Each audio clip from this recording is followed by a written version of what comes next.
नमस्कार, राधे राधे, जय श्री कृष्णा। आज की पूरी क्लास भक्तिमय होने वाली है क्योंकि आज हम लोग भक्ति काल की शुरुआत कर रहे हैं। जैसा कि आप सभी को पहले से पता है कि इस समय क्लास 12th हिंदी में हम लोग हिंदी पद्य साहित्य का विकास पढ़ रहे हैं। हिंदी पद्य साहित्य के विकास को 4 भाग में बांटा गया था: आदिकाल, भक्तिकाल, रीतिकाल, आधुनिक काल। आदिकाल पढ़ा दिया गया है, चैनल के प्लेलिस्ट में जाकर देख सकते हैं। आज शुरुआत होगी भक्तिकाल की। पढ़ाने से पहले कंटेंट देखिए, नोट्स देखिए किस तरह का है। मुझे नहीं लगता कि आपको इस तरह भक्ति काल कभी आपको पढ़ाया गया होगा, वो भी क्लास 12th बोर्ड एग्जाम परीक्षा के लिए हिंदी में। आप इतना तैयार करिए, विश्वास रखिए, भक्ति काल से जो क्वेश्चन बनेंगे पूरा लगभग यहीं से बनेगा। अगर इसके बाहर क्वेश्चन बनेगा तो मैं क्वेश्चन में प्रैक्टिस के समय आपको बता दूंगा। तो चलिए अब भक्ति काल की शुरुआत करते हैं। बच्चों, हिंदी पद्य साहित्य हम लोग पढ़ रहे हैं और आज का हमारा टॉपिक भक्ति काल है। क्या है? भक्ति काल। तो सबसे पहले इस भक्ति काल में एक शब्द है भक्ति। भक्ति क्या होती है ये जानते हैं। तो बच्चों यहाँ पर लिखा हुआ मिल जाएगा भक्ति शब्द की उत्पत्ति। क्या लिखा है? भक्ति शब्द की उत्पत्ति। भक्ति शब्द जो है वो एक संस्कृत का शब्द है भज। क्या शब्द है? भज। और उसमें एक प्रत्यय बच्चों उसको कहते हैं जो किसी शब्द के अंत में जुड़ता है। तो यहाँ पर जो है एक प्रत्यय जो है आपका क्वित्न, ठीक, क्वित्न। इसके बाद जो है ये इसमें जुड़ जाएगा तो क्या बनेगा? आपका भक्ति बनेगी। ठीक, तो भक्ति शब्द का उत्पत्ति इन 2 शब्दों से हुआ है। ठीक, भक्ति का अर्थ क्या होता है?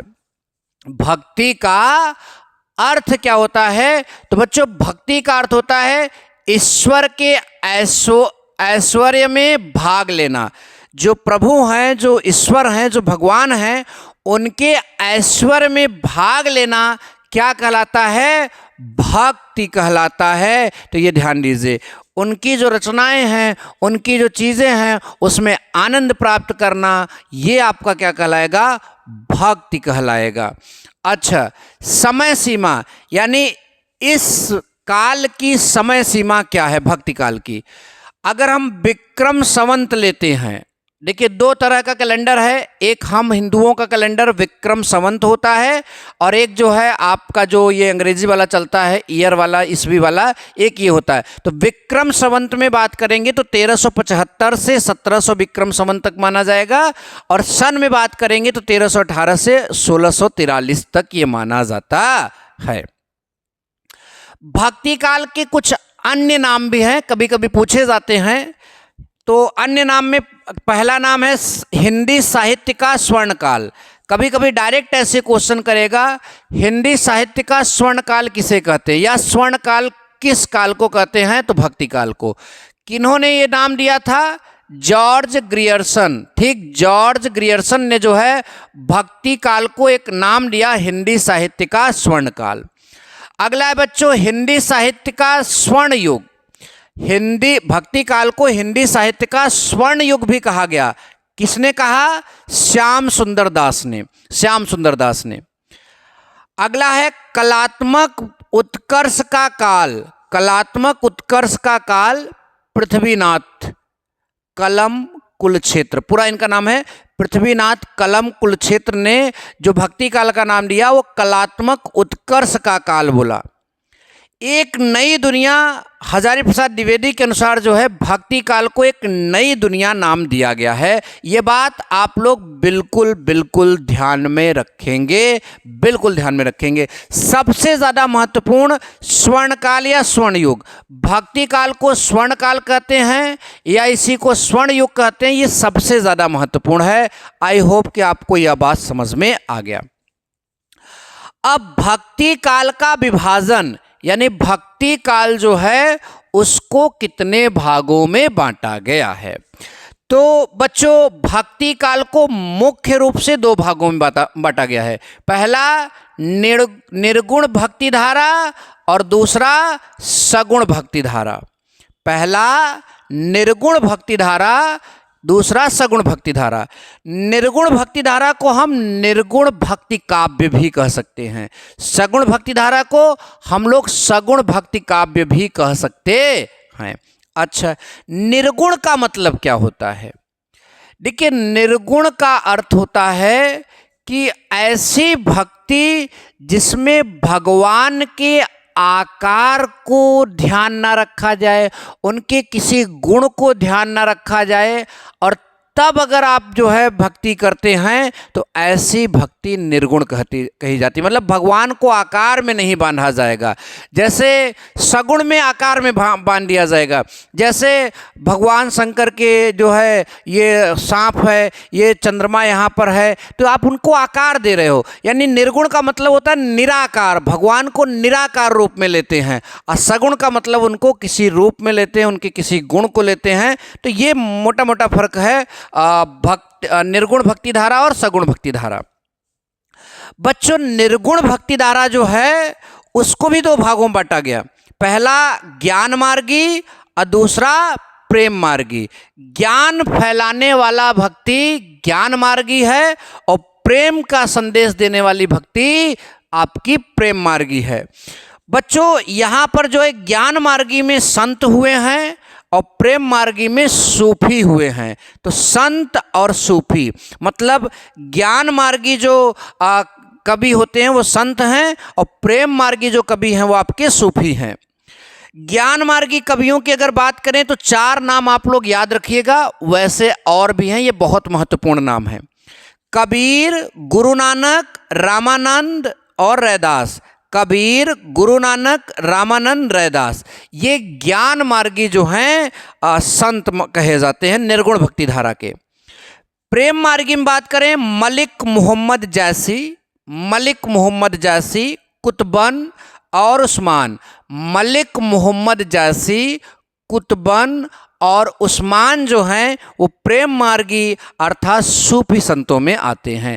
ठीक, ओवरऑल अगर निर्गुण भक्ति धारा के कवियों के और जो है इनमें देखा जाए कि कौन कौन इसमें रचनाकार हैं, तो ये आप पूरे नाम याद रखिए। कबीर, गुरु नानक, रामानंद, रैदास, मलिक मोहम्मद जैसी, कुतुबन, उस्मान, ये ओवरऑल निर्गुण भक्ति धारा के हैं। लेकिन अगर आप इसको ज्ञान मार्गी और प्रेम मार्गी में बांटेंगे तो 4 इधर 3 इधर, इसके अलावा भी होते हैं, हम यहाँ इंपॉर्टेंट वाला लिखे हैं। ठीक, सगुण भक्ति धारा को 2 भाग में बांटा गया, राम भक्ति धारा और कृष्ण भक्ति धारा। राम में माने राम के बारे में लिखने वाले, कृष्ण में वो आएंगे जो कृष्ण के बारे में लिखते हैं। राम का नाम आए और तुलसीदास का नाम ना है तो क्या राम का नाम आए? मतलब राम की महिमा का वर्णन तुलसीदास ने खूब किया है, इसलिए राम भक्ति जो है काव्य में अगर देखा जाए तो तुलसीदास प्रमुख कवि होंगे। ठीक, नाभादास भी यहाँ एक अन्य नाम है। कृष्ण भक्ति धारा की बात करें तो सूरदास, मीराबाई, रहीम। सूरदास, मीराबाई, रहीम, इनके अलावा भी होते हैं, हमने यहाँ प्रमुख वाले लिए हैं। ठीक, तो ये आपके जो हो गए भक्ति काल का विभाजन। अच्छा बच्चों, कभी कभी ये होता है कि कौन सा कवि या कौन सा रचनाकार भक्ति काल का है कि नहीं है, इसको हम लोग कैसे याद करें? तो इसके लिए हमने एक ट्रिक बनाया है। देखिए, ये हमारे पास ट्रिक है। आप नोट्स कैसे बनाएंगे पहले मैं बता दे रहा हूँ। आप भक्ति काल हेडिंग डालेंगे, जितना मैंने ये समझाया ये पूरा पहले नोट्स बनाएंगे, उसके बाद आप जो है ये ट्रिक वाला लिखेंगे। जैसे जैसे पढ़ा रहा हूँ वैसे वैसे नोट्स बनाना है। ट्रिक, रश्मि जी के सब दास, रश्मि जी के सब दास। अगर आप ये याद कर लेते समझ लीजिए आप भक्ति काल के कवियों को या लेखकों को जान जाएंगे। रश्मि जी के सब दास। रस माने रसखान। देखो ये जो ट्रिक है उनके ये 1 से लेकर जो आपके यहाँ पर 11 ठे नाम हैं वो इसके मतलब कि कवियों के नाम है। बाकी वो चीज़ बाद में बताई जाएगी, अंत में बताई जाएगी। पहले देखो ये ट्रिक है और यहाँ से 1 से लेकर 11 तक आपको देखने। थोड़ा सा वहाँ प्रकाश ज़्यादा पड़ रहा होगा तो जो अक्षर आपको कम समझ में आ रहेंगे मैं बोलूँगा वहाँ से सुनकर नोट कर लीजिएगा। ठीक, तो ट्रिक है रश्मि जी के सब दास। ठीक, तो रस माने रसखान, मी माने मीरा। अब देखिए जी के सब दास, यानी अब जो नाम आएगा उसमें सब में दास ही दास पाया जाएगा। जो नाम आएगा दास ही दास पाया जाएगा। कबीर दास, तुलसीदास, नंददास, रहीम दास, कृष्णदास, परमानंद दास, कुंभन दास, चतुर्भुज दास, हरिदास, और एक नाम तो यहाँ पर भी था ना, कहाँ गया, नाभादास। तो यानी दास ही दास यहाँ पर आपको देखने को मिलेंगे। ठीक, तो ट्रिक क्या है फिर से देखिए। रश्मि जी के सब दास, रस माने रस खान, मी माने आपका मीराबाई, उसके बाद सब दास यानी सबके नाम में दास ही दास। कबीर दास, तुलसीदास, रहीम दास, नंद दास, कृष्ण दास, परमानंद दास, कुंभन दास, चतुर्भुज दास, हरिदास। अब बच्चों इसके अलावा भी दो नाम और हैं, चैतन्य महाप्रभु और व्यास को भी इसी कैटेगरी में रखा गया है। आई होप कि आपको यहां तक याद हुआ। ठीक है, अब ये लिस्ट आप बनाओगे और इसमें इस युग की जो है प्रमुख रचनाएं यहां पर लिखी गई हैं और प्रमुख कवियों के नाम लिखे गए हैं। रामचरितमानस और विनय पत्रिका के रचनाकार कौन हैं? तुलसीदास। तो क्या तुलसीदास की केवल 2 रचनाएं हैं? गलत। तुलसीदास की ये सारी रचनाएं यहां पर हैं और इनकी रचनाओं को याद करने का ट्रिक ऊपर है, वहां पहुंचेंगे, अभी ध्यान दीजिए। अभी हम इस लिस्ट में वो लिए हैं जो बहुत इंपॉर्टेंट वाली रचनाएं हैं, जो बोर्ड एग्जाम में ज़्यादा पूछी जाती हैं। ठीक, और जिनके बहुत सारी रचनाएं उनके लिए अलग से हमने यहाँ पर कंटेंट पहले से बनाया है। ठीक, तो रामचरितमानस विनय पत्रिका के जो रचनाकार यानी कवि हैं वो तुलसीदास हैं। सूरसागर सुरसावली सूरदास की रचना है। बीजक कबीरदास की रचना है। और इसमें 3 चीज़ें हैं, साखी सबद रमैनी, 3 रचनाएं, साखी सबद रमैनी, बीजक, ये किसकी रचना है? कबीरदास की रचना है। पद्मावत अखरावट, पद्मावत अखरावट मलिक मोहम्मद जैसी की रचना है। पद्मावत और अखरावट मलिक मोहम्मद जैसी की रचना है। मधुमालती मंझन की रचना है। मृगावती कुतुबन की रचना है। थोड़ा यहाँ पर देखिए सटा कर लिख दिया गया है, तो आप ध्यान दीजिए, जैसे पढ़ा रहा हूँ वैसे ही नोट्स बनाना। ठीक, मधुमालती जो है मंझन की रचना है। मृगावती कुतुबन की रचना है। रसमंजरी रूपमंजरी रहीम की रचना है। सॉरी नंददास की रचना है। किसकी है? नंददास की रचना है। रहीम सतसई सिंगार सतसई रहीम जी की रचना है। उसके अलावा राग गोविंद गीत गोविंद का टीका, अगर गोविंद शब्द आता है तो मीराबाई की रचना होती है।